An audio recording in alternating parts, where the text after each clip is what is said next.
എല്ലാ പ്രിയപ്പെട്ടവർക്കും ക്രിസ്തുയേശുവിൻ്റെ നിസ്തുല നാമത്തിൽ പ്രഭാത വന്ദനം അറിയിക്കട്ടെ.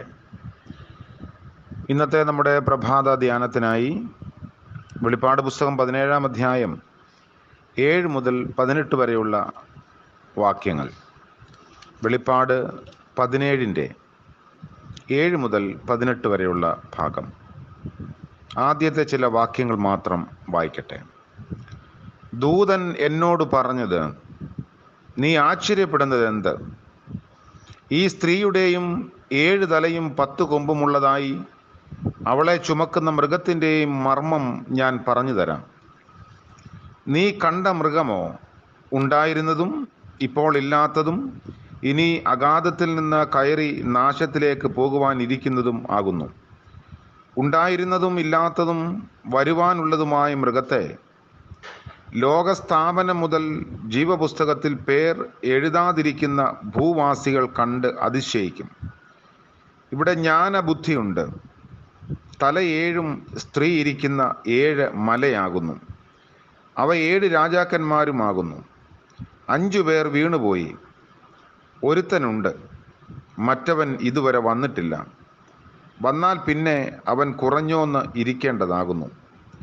ഉണ്ടായിരുന്നതും ഇല്ലാത്തതുമായ മൃഗം 8-മത്തവനും 7 പേരിൽ ഉൾപ്പെട്ടവനും തന്നെ. അവൻ നാശത്തിലേക്ക് പോകുന്നു. നീ കണ്ട 10 കൊമ്പ് 10 രാജാക്കന്മാർ. അവർ ഇതുവരെ രാജ്യത്വം പ്രാപിച്ചിട്ടില്ല. മൃഗത്തോടൊന്നിച്ച് ഒരു നാഴിക നേരത്തേക്ക് രാജാക്കന്മാരെ പോലെ അധികാരം പ്രാപിക്കും താനും. കർത്താവിൻ്റെ പരിശുദ്ധ നാമം വാഴ്ത്തപ്പെടുമാറാകട്ടെ. ഒരാഴ്ചയുടെ അവസാന ദിനമായ ശനിയാഴ്ച പ്രഭാതം ദൈവം നമുക്ക് ദാനമായി നൽകി. നമുക്ക് അല്പനേരം ധ്യാനത്തോടും പ്രാർത്ഥനയോടും കൂടി ദൈവസന്നിധിയിൽ ആയിരിക്കാം. നമ്മൾ വായിച്ച വേദഭാഗം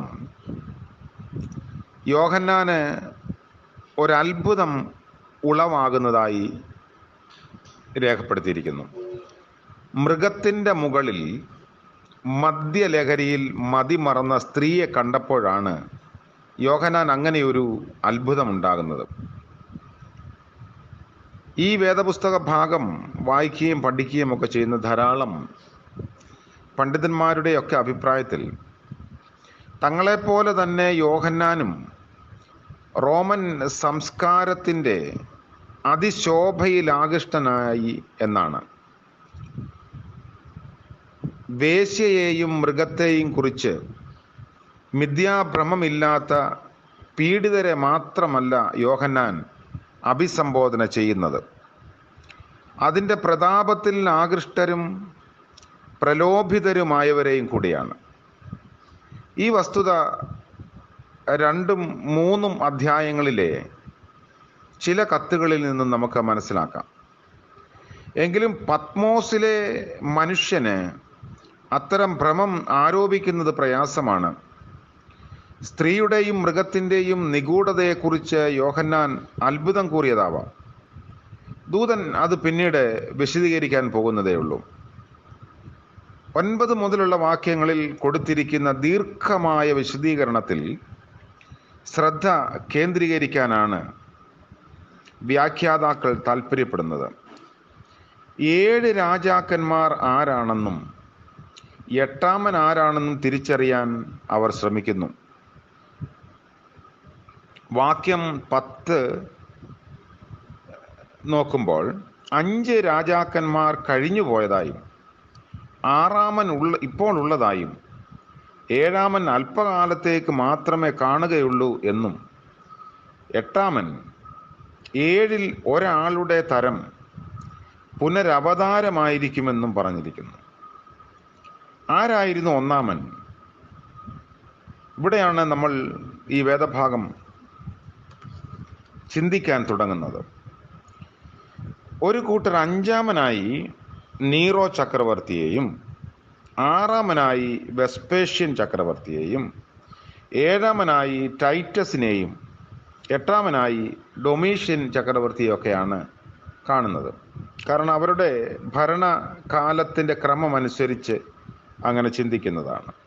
AD 54 മുതൽ 96 വരെയുള്ള കാലഘട്ടങ്ങളിലാണ് ഈ പറഞ്ഞ ചക്രവർത്തിമാർ റോമ സാമ്രാജ്യത്തിലെ ഭരണം കൈയാളിയത്. അതിൽ ഡൊമീഷ്യനെ നീറോയുടെ പുനരവതാരമായി അന്നുള്ളവർ കണ്ടിരുന്നു.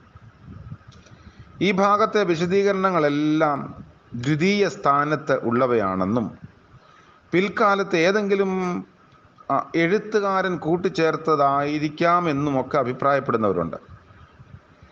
എട്ടാമതൊരാളിനെ ചേർക്കുന്നതും മറ്റു ചില പൊരുത്തക്കേടുകളും ഇവിടെ ചിന്തിക്കാൻ നമ്മളെ പ്രേരിപ്പിക്കും. സാധാരണയായി യോഹന്നാൻ തൻ്റെ ദർശനത്തിന് ഇത്തരം വ്യാഖ്യാനം നൽകാറില്ല. യോഹന്നാൻ തന്നെയോ ഒരു പക്ഷെങ്കിൽ പിൽക്കാലത്ത് വ്യാഖ്യാനിച്ച ആരെങ്കിലോ ആയിരിക്കാം 9 മുതൽ 17 വരെയുള്ള ഭാഗം പറയുന്നത് എങ്കിൽ കൂടി 7-ാം വാക്യത്തിൽ പറയുന്ന നിഗൂഢത ഈ ചക്രവർത്തിമാർ ഓരോരുത്തരും ആര് എന്ന് തിരിച്ചറിയുന്നതിലല്ല, അവർക്ക് എന്ത് സംഭവിച്ചു എന്ന് മനസ്സിലാക്കുന്നതിലാണ്. ഇപ്പോൾ ലോകത്തിൽ വർണ്ണവിവേചനം, അടിമത്തമൊക്കെ ആരംഭിച്ചത് ആരാണ് എന്നതല്ല നമ്മുടെ പ്രശ്നം. എന്നാൽ അതിൻ്റെ ഫലം എന്തായിരുന്നു? അത് നിലനിൽക്കുന്നതായിരുന്നോ? അങ്ങനെയുള്ള കാര്യങ്ങളാണ് നമ്മുടെ ചിന്തയെ ആകർഷിക്കേണ്ടത്. ബൊബോസാക്കിൻ്റെ അഭിപ്രായം, ഒരു പണ്ഡിതനാണ്. അദ്ദേഹം പറയുന്നു, തിന്മയുടെയും അനീതിപൂർവമായ ശക്തികളുടെയും നിഗൂഢതയെക്കുറിച്ചാണ് യോഹന്നാൻ ചിന്തിക്കുന്നത്. എങ്ങനെയാണ് അത്തരം ശക്തികൾക്ക് തടങ്കൽ ക്യാമ്പുകളും മർദ്ദനങ്ങളും കൂട്ടക്കൊലയും നടത്തിയിട്ട് രക്ഷപ്പെടാൻ കഴിയുന്നത്? അതിൽ വിസ്മയിക്കാൻ എന്തിരിക്കുന്നു എന്നാണ് ദൂതൻ യോഹന്നാനോട് ചോദിക്കുന്നത്. അപ്പോൾ ഇന്ന് കാലികമായ നമ്മുടെ ജീവിത സാഹചര്യങ്ങളിലും ഇങ്ങനെയുള്ള ചോദ്യം ഉയരാൻ സാധ്യതയുണ്ട്. അനീതിയിൽ അകപ്പെടുന്നവർ, അക്രമത്തിൽ ഈടുപെടുന്നവർ, സ്വജനപക്ഷപാതം കാണിക്കുന്നവർ, തങ്ങളുടെ സ്ഥാനം നിലനിർത്താൻ ഏത് തിന്മയോടും കൂട്ടുകെട്ടുണ്ടാക്കുന്നവർ, അവർക്ക് എങ്ങനെയാണ് രക്ഷപ്പെടാൻ കഴിയുന്നത്? അതാണ് ചോദ്യം. അത് ആവർത്തിക്കപ്പെടുന്ന ചോദ്യമാണ്. ഇവിടെ നീ കണ്ട മൃഗം ആരായിരുന്നു? അല്ലെങ്കിൽ ആ മൃഗം ആയിരുന്നവനും അല്ലാത്തവനും അഗാധ കൂപത്തിൽ നിന്ന് ഉയരേണ്ടവനും നാശത്തിലേക്ക് പോകേണ്ടവനുമാണ്. അത് ഒന്നുമല്ലാതെ ആയിരിക്കുന്നു. അതിനെ ഇപ്പോൾ തന്നെ ജയിച്ചടക്കി കഴിഞ്ഞിരിക്കുന്നു. അത് നിലനിൽക്കില്ല, അത് നാശത്തിലേക്ക് പോവുകയാണ്. നീറോ ചക്രവർത്തി ഒരിക്കൽ ഉണ്ടായിരുന്നു, ഇപ്പോൾ ഇല്ല. ആളുകൾ പ്രതീക്ഷിക്കുന്നത് പോലെ അവന് മരിച്ചവരിൽ നിന്ന് എഴുന്നേൽക്കാൻ കഴിയില്ല. അതാണ് ഭൂനിവാസികൾ ചിന്തിക്കുന്നത്. അവൻ മൃഗത്തെ കണ്ടല്ലെങ്കിൽ അവർ മൃഗത്തെ കണ്ട് അത്ഭുതപ്പെടുന്നു. കാരണം അത് ഉണ്ടായിരുന്നു, ഇപ്പോൾ ഇല്ല, ഇനിയും വരും. അവർക്ക് താല്പര്യമുള്ളത് കൊണ്ട് മൃഗത്തിൻ്റെ തിരിച്ചുവരവിൽ അവർ വിശ്വസിക്കുന്നു. അതുകൊണ്ടാണ് അവരുടെ പേര് ജീവന്റെ പുസ്തകത്തിൽ എഴുതപ്പെടാത്തത്. മരണത്തിൻ്റെ ശക്തിയിലാണ് അവർ ആകൃഷ്ടരായിരിക്കുന്നത്. കൊല്ലപ്പെട്ടതും ഇപ്പോൾ ജീവനോടെ നിൽക്കുന്നതുമായ കുഞ്ഞാടിൽ വിശ്വസിക്കുന്നവർ ഈ കപടമൃഗത്തിൻ്റെ പ്രവർത്തികളുടെ പൊള്ളത്തരം കാണുന്നു. മൃഗത്തിൻ്റെ ശക്തി എത്രമാത്രം ആകർഷകമായാലും, അത് എത്ര ദൈവീകത അവകാശപ്പെട്ടാലും, അത് വെറും ഒരു വികല അനുകരണം മാത്രമാണ്. അത് സ്വർഗത്തിൽ നിന്നല്ല, അടിത്തറയില്ലാത്ത ഗർത്തത്തിൽ നിന്നാണ് വരുന്നത്. ഇരുന്നവനും ഇരിക്കുന്നവനും വരുന്നവനുമായവൻ്റെ മുൻപിൽ അത് നശിച്ചു പോകും. അതുകൊണ്ട് ഈ ഒരു വേദഭാഗം നമ്മെ കൂടുതൽ ചിന്തിപ്പിക്കേണ്ടിയിരിക്കുന്നു. ലോകത്തിൻ്റെ അധികാരവും അധികാരഭ്രമവും പദവികളും ആസനങ്ങളുമൊക്കെ വരികയും പോവുകയും ചെയ്യും. അതിൽ മതിമറന്ന് ആകൃഷ്ടരാകാതെ ദൈവത്തിൻ്റെ ആത്യന്തികമായ നീതിയിൽ ആശ്രയിക്കുക. അതിന് മാത്രമാണ് നിലനിൽപ്പുള്ളത്. അതിലേക്ക് യോഹന്നാൻ്റെ ആഹ്വാനം നമ്മെയും ക്ഷണിക്കുന്നു. ചില ആളുകൾ നമ്മുടെ കൺമുൻപിൽ അനീതിപരമായ ജീവിതം നയിച്ചിട്ടും അങ്ങനെ തന്നെ നിൽക്കുന്നുവെന്ന് നമുക്ക് തോന്നാം. എന്തുകൊണ്ടാണ് അവർക്ക് ശിക്ഷ ലഭിക്കാത്തത്? എന്നാൽ അങ്ങനെ വരികയും പോവുകയും ചെയ്യുന്നത് ഒരു ലൗകിക പ്രതിഭാസത്തിൻ്റെ ഭാഗം മാത്രമാണ് എന്നോർത്ത് നാം ദൈവത്തിൽ പൂർണ്ണമായും ആശ്രയിക്കുകയും വിശ്വസിക്കുകയും ചെയ്ത് ദൈവത്തിൻ്റെ ഹിതം നിറവേറ്റുന്നവരായി ജീവിക്കാൻ കർത്താവ് നമ്മളെ സഹായിക്കട്ടെ. പ്രാർത്ഥിക്കാം. കരുണ നിറഞ്ഞ വാഴ്ത്തപ്പെട്ട ഞങ്ങളുടെ ദൈവമേ, സ്വർഗീയ പിതാവേ, അനുഗ്രഹീതമായ ശനിയാഴ്ച ദിനത്തിൻ്റെ പ്രഭാതം അടിയങ്ങൾക്ക് ദാനമായി നൽകിയ അവിടുത്തെ സ്നേഹത്തിനായി സ്തോത്രം.